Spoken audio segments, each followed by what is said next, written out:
Chapter 46. William Howard Taft. William Howard Taft didn't want to be president. Theodore Roosevelt picked him for the job, and Taft's wife was determined that he have it. Campaigning for the presidency in 1908, Taft joked about his size. When Yale University offered him a professorship of law, which is called a chair, he said a chair wouldn't do, but a sofa of law might be all right. Taft was a huge man. He weighed more than 300 pounds. He was also sweet-natured and capable.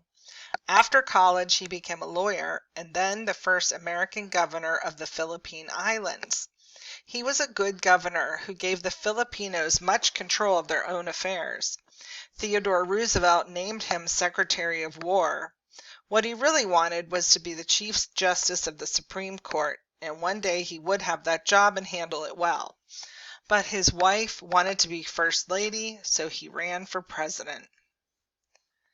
As president, Taft did more trust-busting than TR, and he helped get some good laws passed.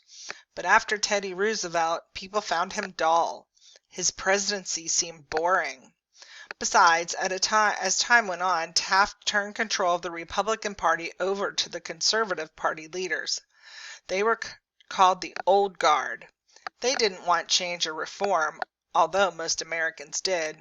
Many people wanted progressive leadership. Some of Roosevelt's friends were alarmed. They wrote the ex-president and told him he was needed at home. They wanted to see him become president again. Teddy didn't need much urging. Now the politicians and financial leaders who headed the Republican Party were alarmed. They didn't want TR as president again. No one could control that man. They'd been happy when he went off to Africa. J.P. Morgan said he had hoped that the first lion he meets does his duty. In 1912, the Republicans nominated William Howard Taft for a second term and turned their backs on TR. Theodore Roosevelt started his own party, the Progressive Party, and ran for president anyway. Sometimes it was called the Bull Moose Party because Roosevelt once said he felt like a bull moose.